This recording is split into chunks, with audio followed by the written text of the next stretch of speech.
A'udzubillahi minasyaitonirrajim. Bismillahirrahmanirrahim. Rabbi shrahli sadri wa yassirli amri wahlul 'uqdatam min lisani yafqahu qawli. Rabbi zidni ilma warzuqni fahma.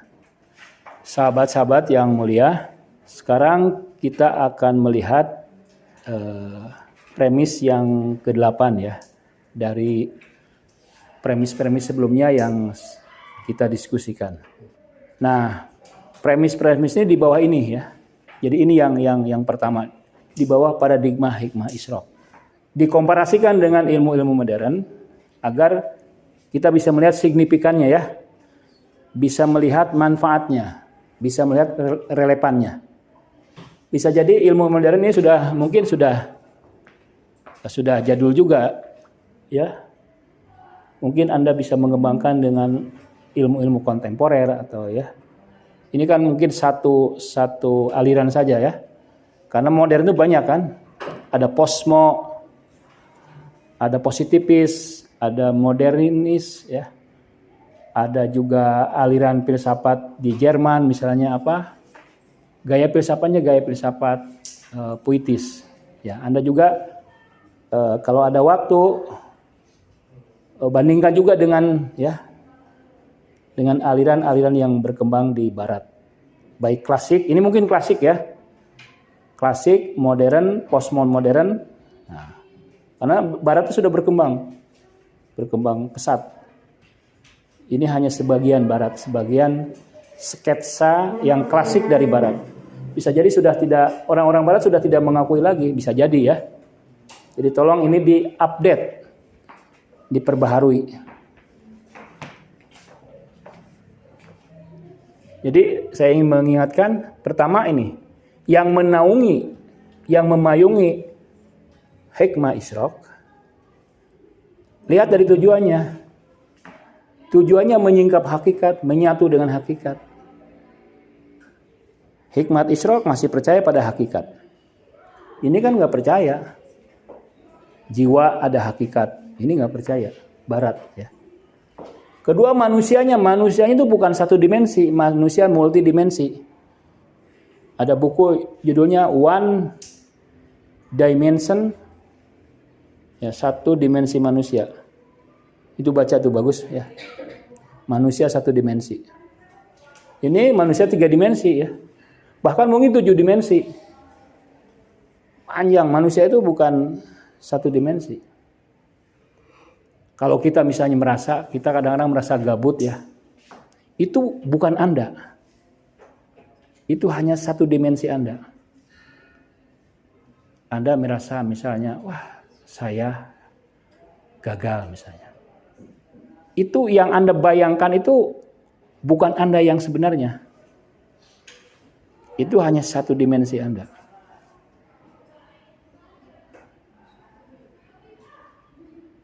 Karena kita itu dibentuk oleh persepsi yang terus berkembang.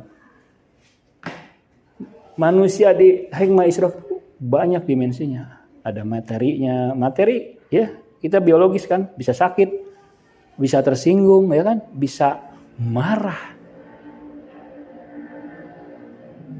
bisa toksik, bisa dendam. Kalau kita memikirkan itu, kita bisa toksik, sakit. Saya ini, misalnya ya. Itu hanya satu bagian dari Anda aja. Perjalanan Anda aja, fase Anda aja. Fase kita. Jadi jangan, karena kita itu terus berkembang. Terus maju, terus progres. Jadi jangan ingat-ingat masa lalu kita yang lemah ya.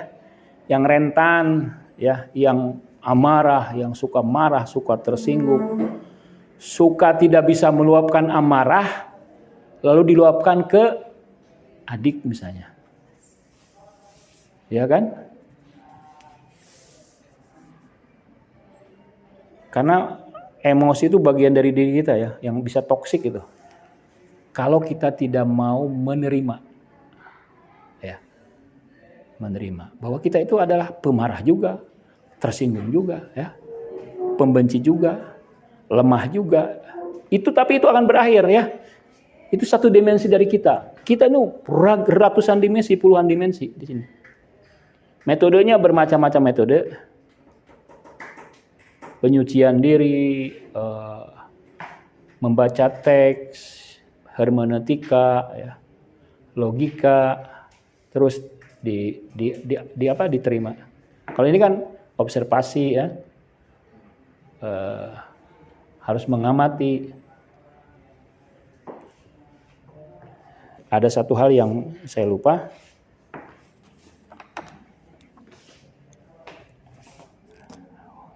Relasi subjek objek ya. Subjek objek. Nah, dalam ini dualisme ini ya, subjek adalah terpisah dari objek. Kalau ini ittihad ya. Ittihad apa? Penyatuan.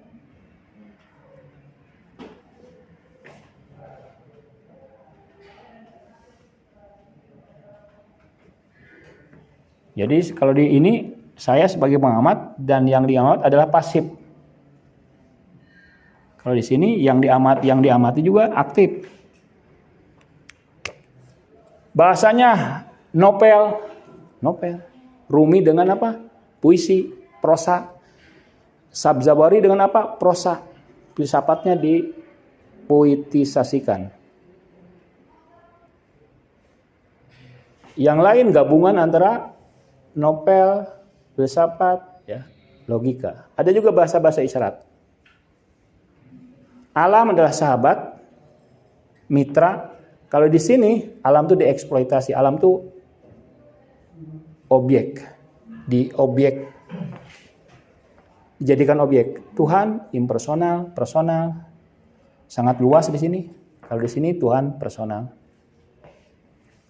Praktiknya terintegrasi. Seorang pembelajar hikmat Isyraq itu harus praktek, harus berakhlak. Kalau di sini tidak perlu, ya, tidak terintegrasi. Di sini hanya motivasi aja. Motivator kan tidak perlu, misalnya motivator, kamu harus bekerja keras, kamu harus sukses. Dia sendiri sukses tidak? Belum tentu kan? Hanya memberi motivasi saja. Tapi kalau di sini dia harus. Ini beratnya. Subjek objek. Nah, ada satu hal yang saya lupa lagi. Di sini ada kesatuan adab, hikmah,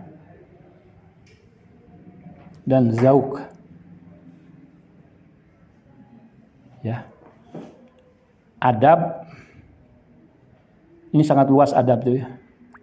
Hikmah, kita sederhanakan dengan makna filsafat, dan zauk rasa. Jadi aliran ini sangat mementingkan rasa. Ilmu rasa. Rasa itu dihormati. Di saat rasa itu diabaikan ya. Di saat di tempat lain diabaikan. Itu kamu sentimental ya.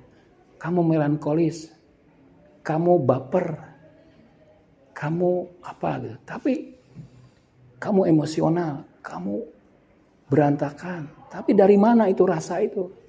Karena rasa itu milik kita. Harus ditelusuri genealoginya. Asal usul rasa itu dari mana?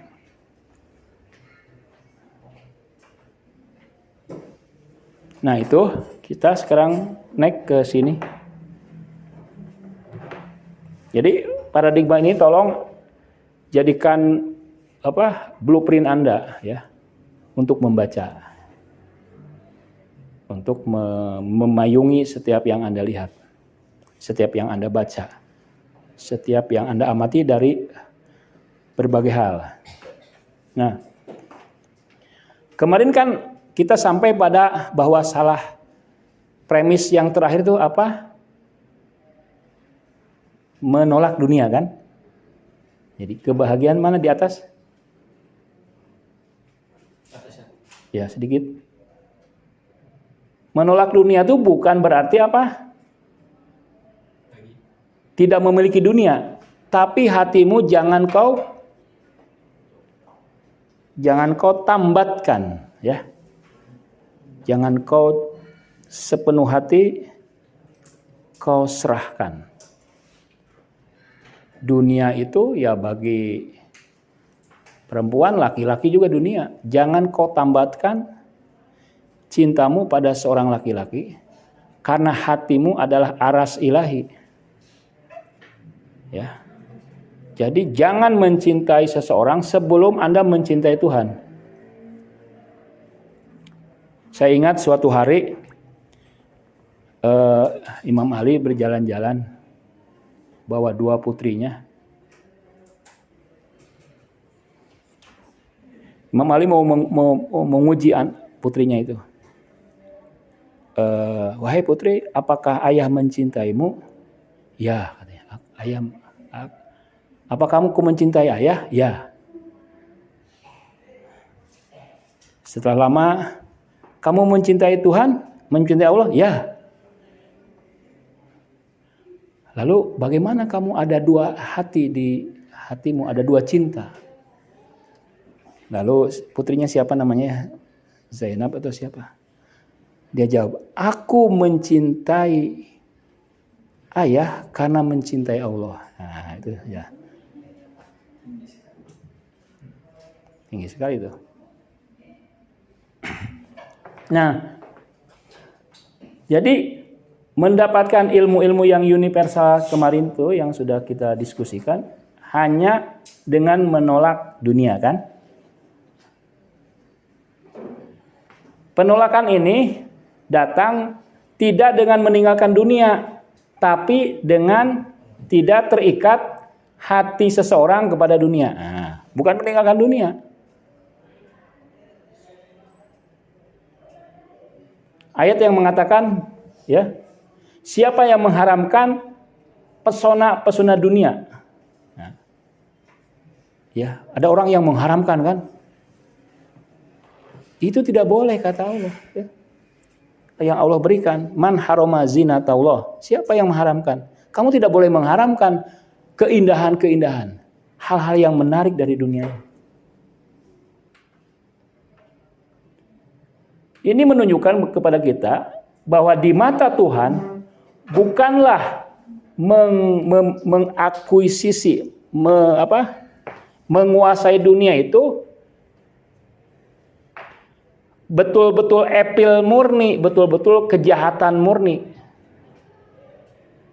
Jadi menguasai dunia bukan kejahatan, tapi keterikatan hatimu kepada dunia.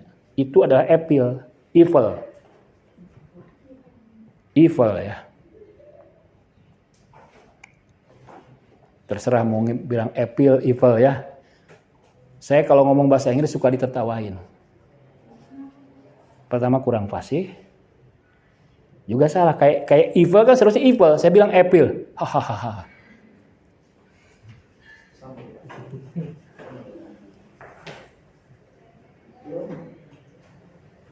Nah itu kita nggak boleh sakit hati ya, karena itu adalah diri kita ya kan. Iya. Tidak semua orang bisa ngomong bahasa Inggris dengan fasih loh. Saya bahasa Arab bisa ngomong fasih. Tapi bahasa Inggris, aduh, lebih fasih Mai, lebih fasih Febri, masih ini, ya. Tapi jangan minder, ngomong aja. Orang Jepang coba ngomong bahasa Inggrisnya kan, fasih. Bahasa Inggris mah harus sok bisa, karena kita akan bisa setelah mengetahui kesalahan-kesalahan kan. Ngomong aja, ketika diperbaiki kita jadi tahu kan. Itu mungkin bagi seseorang yang tidak punya sesuatu pun di dunia, benda-benda di dunia ini, tetapi pada saat yang sama, hatinya bisa jadi terikat kepada dunia. Nah ini yang aneh itu. Mungkin orang itu sangat mencintai dunia ya, sangat. Wah kalau saya kaya, kalau saya punya mobil. Wah, kalau dia sangat mencintai mobil, mimpinya mobil, ya. Ada cerita dari guru saya. Ada orang yang ngebet ingin punya mobil. Oh, ingin punya mobil. Akhirnya kemudian dia punya mobil. Ya. Kemana-mana pakai mobil kan? Karena dia mencintainya. Jarak dekat pakai mobil, apalagi jarak jauh. Tidurnya di mobil. Tidurnya di mobil. Dan itu dilakukan selama puluhan tahun, 30 tahun. Apa yang terjadi? Hah? Dia merasa dirinya mobil.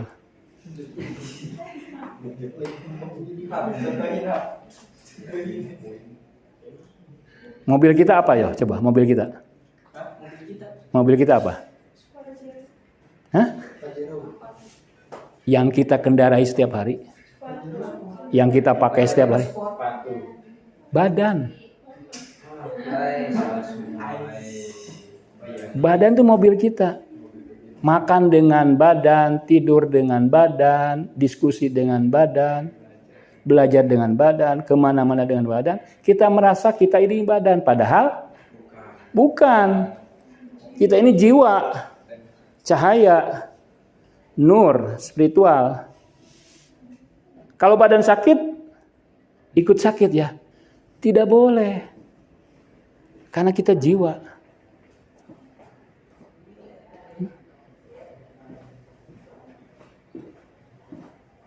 Jiwa aktornya, nggak boleh. Badan sakit kita lalu merasa sakit, ya terpengaruh sedikit nggak apa-apa. Tapi jangan sampai didominasi oleh badan. Kayak tadi kan, dia merasa dirinya mobil mogok dia jadi mogok.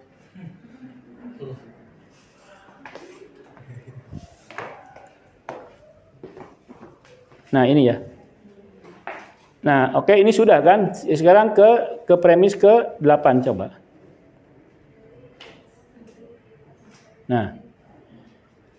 Nah, agak atas,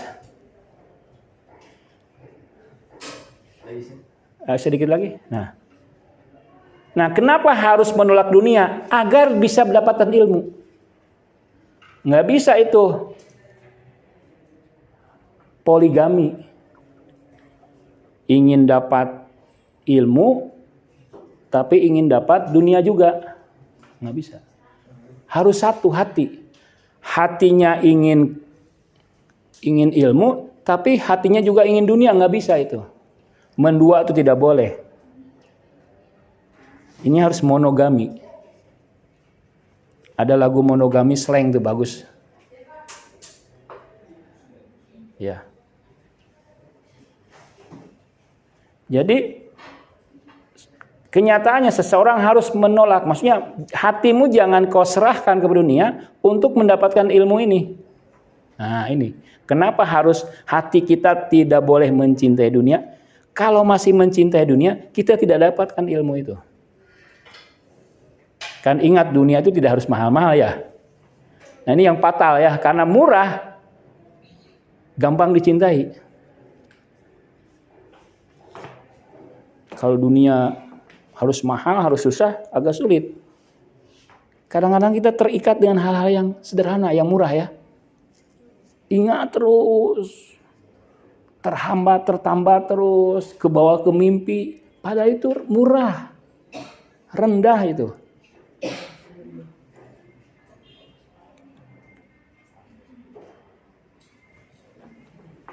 Nah, ilmu banyak, nah kan?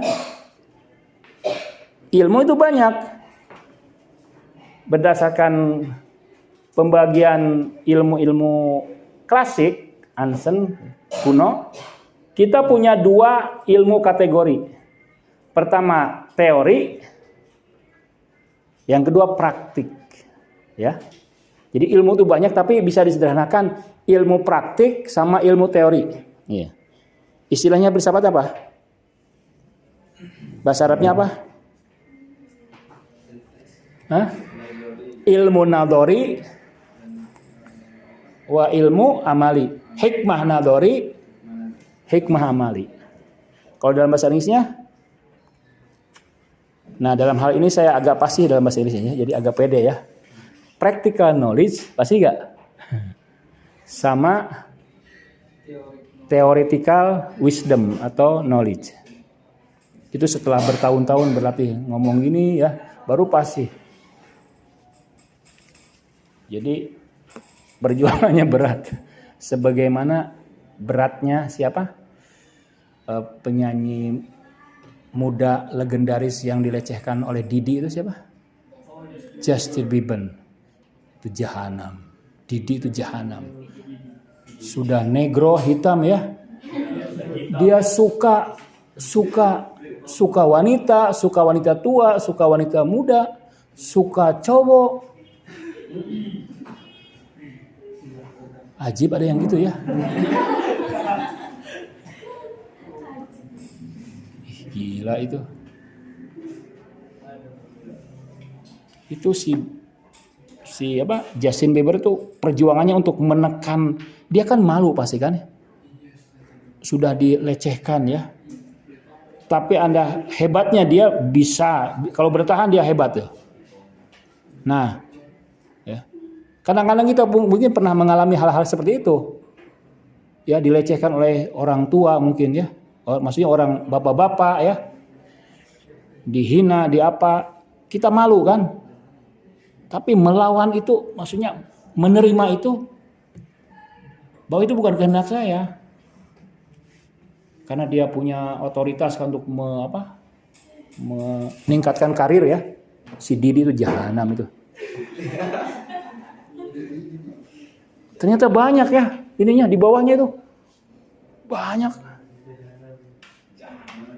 Dan itu bertahun-tahun itu tidak terbongkar.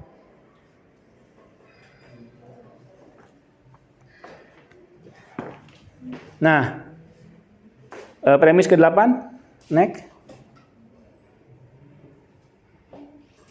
Mendapatkan ya perintah seluruh ilmu meliputi seluruhnya itu bisa susah atau tidak mungkin untuk manusia normal. Ini komando apa ya? Komando apa artinya? Maksudnya untuk menguasai seluruh ilmu itu kan mustahil. Ya kan? Anda belajar seluruh ilmu itu mustahil. Anda ingin bisa bahasa Inggris, bisa bahasa Arab, bisa bahasa Perancis, bisa bahasa Cina, itu mustahil ya. Ingin semua Anda kuasai, fisika, matematika, IT, sains, filsafat, itu susah. Susah atau mustahil ya? Untuk manusia normal. Untuk manusia normal. Tapi yang super normal itu hebat ya. Kayak Ibnu Sina itu menguasai semua ilmu. Fisika, biologi kan, filsafat, semua. Sastra, psikologi.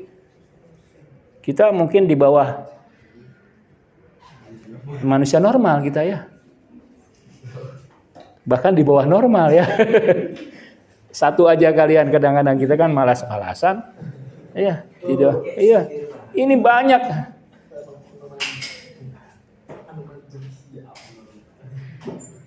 Karena itu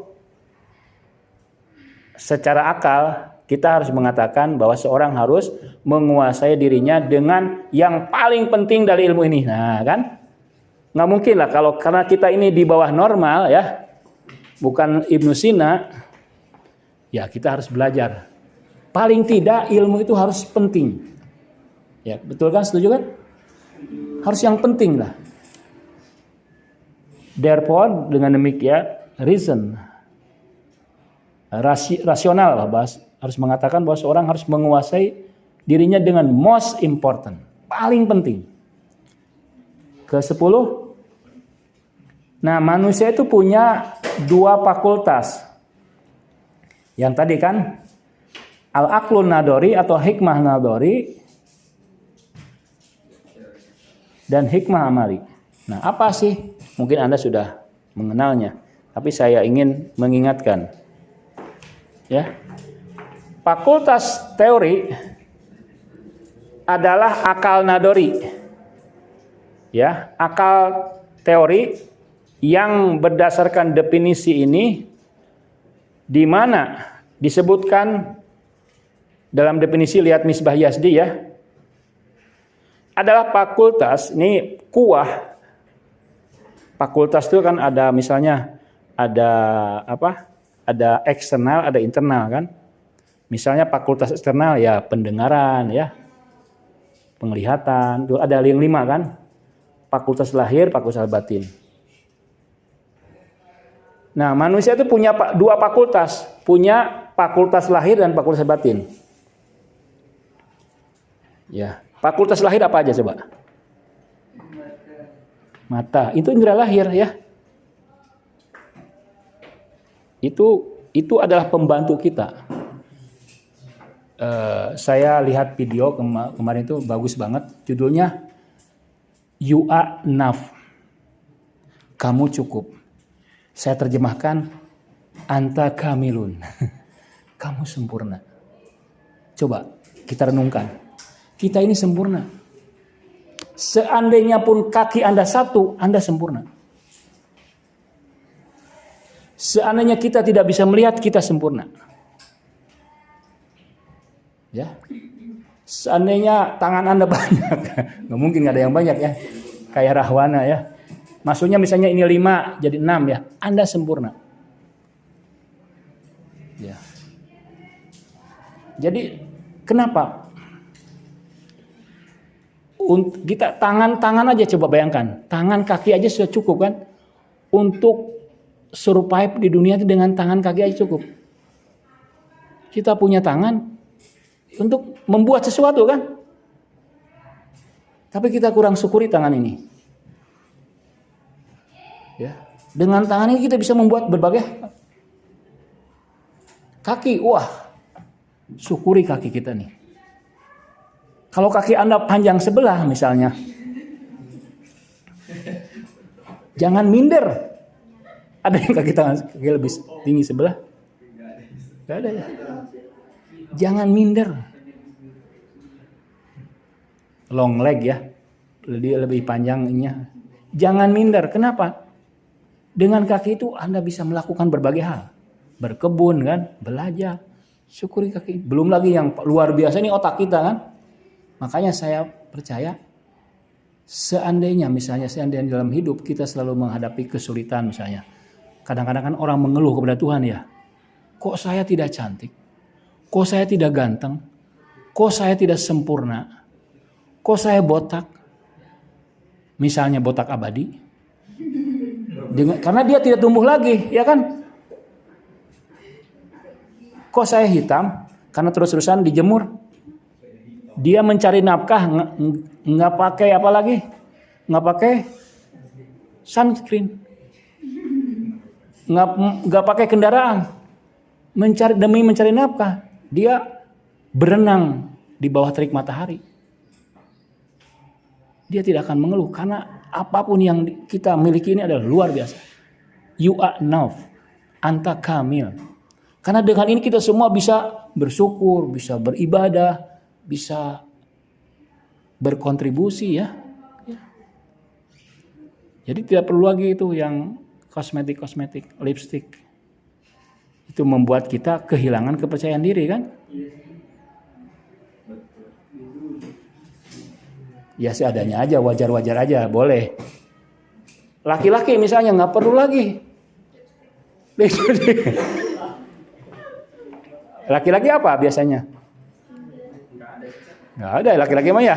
Laki-laki mah ini simple ya. Iya. Iya. Iya. Tapi laki-laki itu banyak kelemahannya yang tidak tampak. Baiklah ya.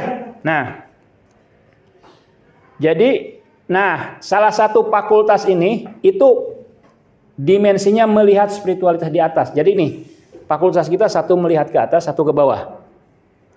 Yang ke atas itu teori. Dia mengambil dari atas. Ya, anugerah-anugerah spiritualitas dari surga, dari langit. Karena ilmu itu diberikan mereka yang di atas kita. Yang di atas kita apa? Hah? Yang di atas kita harus spiritual. Kemarin kan dijelaskan yang di atas kita itu apa? Yang di atas kita itu Tuhan, malaikat kan? jiwa, soul, jiwa. Ini adalah imajinal, ya. Imajinal, dunia imajinal. Yang di atas kita ini. Nah, mengakses yang di atas itu dengan hikmah nazari, atau dalam bahasa lain dengan akal nazari. Ya, ini jadi satu fakultas itu ke atas, melihat atas, mengakses ke atas. Fakultas yang kedua,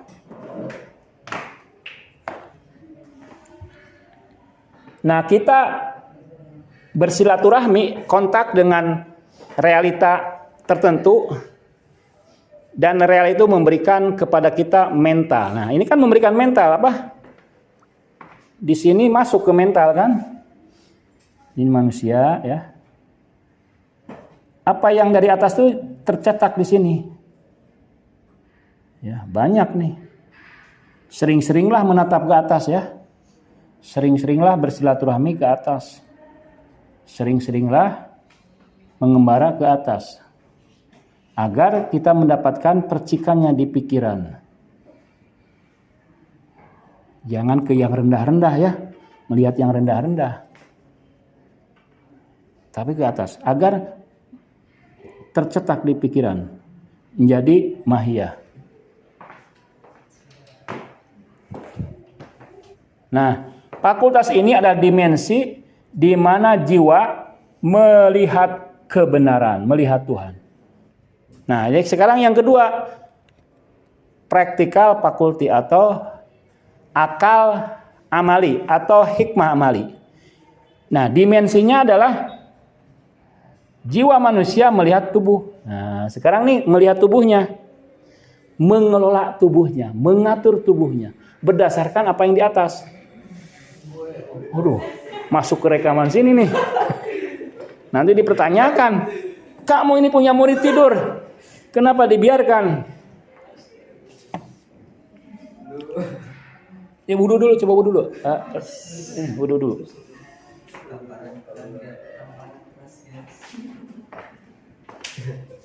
Ya. Jadi hikmah amali, akal amali, ini dimensinya jiwa itu menghadapi, melihat badan, ya. Jadi tidak melulu ke atas kan? Jangan melihat dulu ke atas, nanti jatuh, terantuk kan. Para filsuf gitu kan, melihatnya yang atas-atas saja. Tapi juga harus melihat nih, perhatikan tubuh kita. Jiwa itu ngambil dari atas dan mengimplementasikannya pada tubuhnya.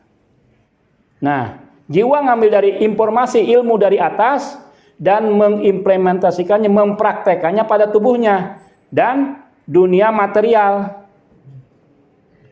sekitar dia. Jadi bukan hanya tubuhnya, juga benda-benda material, dunia material. Fakultas yang mendorong, ya. Ini apa? Instigate, mungkin investigate mungkin, ya.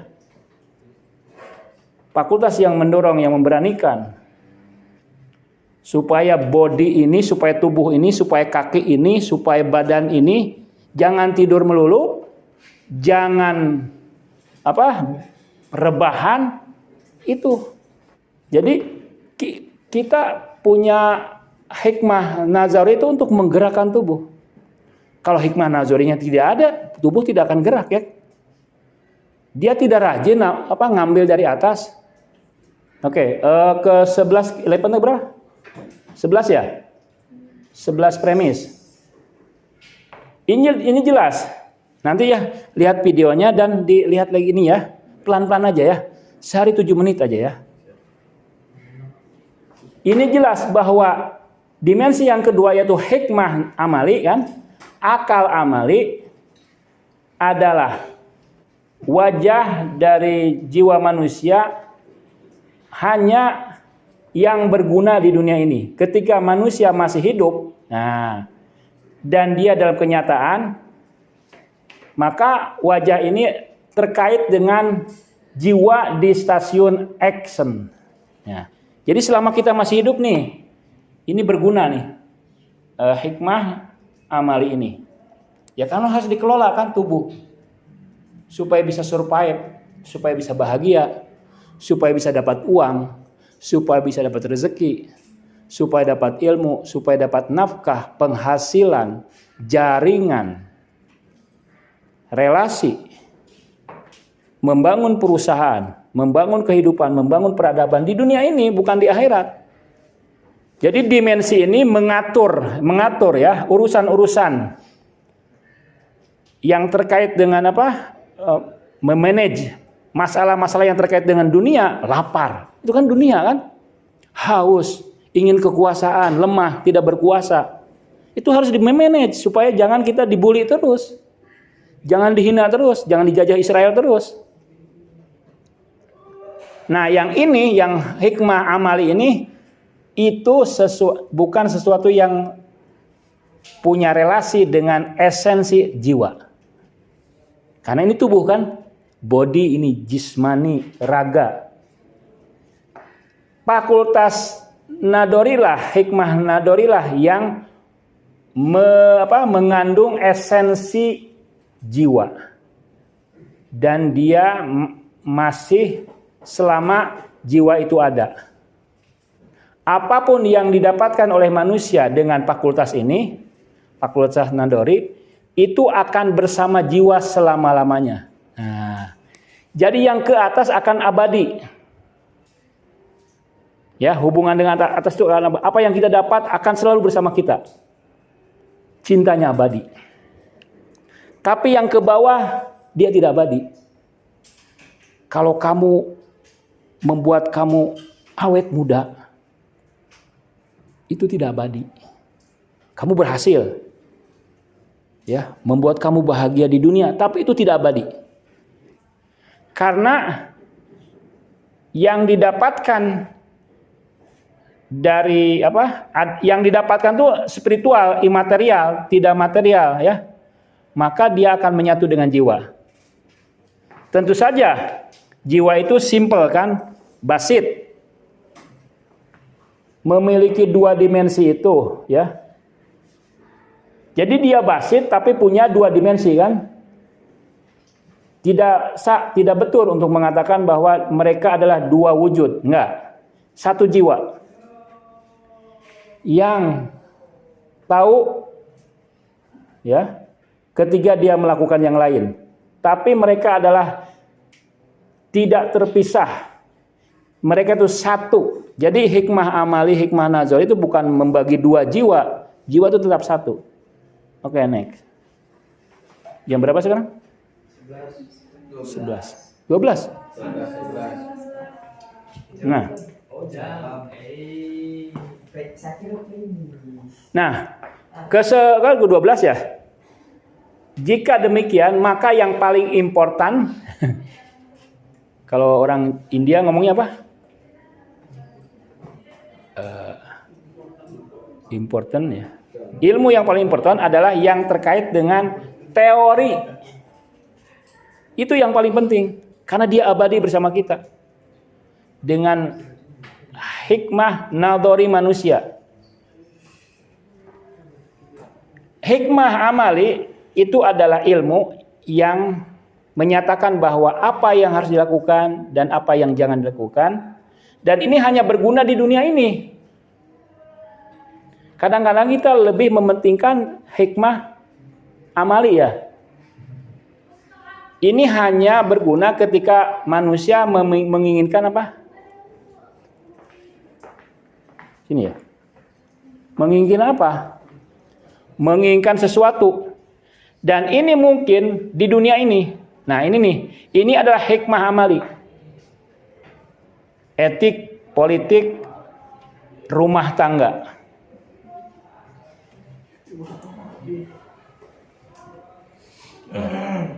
Etik artinya dia harus menjaga dirinya. Ya, etika, dia harus menjaga dirinya agar bisa diterima. Politik, dia harus bisa membawa diri di masyarakat. Ini dia harus bisa mengatur rumah tangganya. Nah, ilmu ini hanya berguna di dunia ini. Jadi hikmah amali kurang penting dibandingkan hikmah nazari. Saya kira cukup ya. Nah, ada waktu berapa menit? 10. 30. Ya. Demikianlah, tolong direnungkan ya. Jadi ini lanjutkan ke sini. Kemudian Anda misalnya kalau tidak paham kan bisa melihat video saya kan, dipilih-pilih aja sambil dibandingkan dengan tagnya ya. Tagnya Anda print supaya mudah kan. Ya. Karena lawan kegagalan, lawan kesuksesan bukan kegagalan. Justru kita perlu gagal. Kalau kita belum sukses, gagalnya belum dalam, belum dahsyat, kurang gagal. Gagal terus, habiskan gagal itu. Habiskan gagal itu, jadi tinggal suksesnya. Jadi gagal itu harus habiskan mumpung masih muda. Gagal uang, rugi, bangkrut, ditipu, gagalnya habiskan. Lawan kesuksesan bukan kegagalan, tapi kebosanan. Kebosanan. Nah, demikian ya. Wassalamualaikum warahmatullahi wabarakatuh. Wabarakatuh.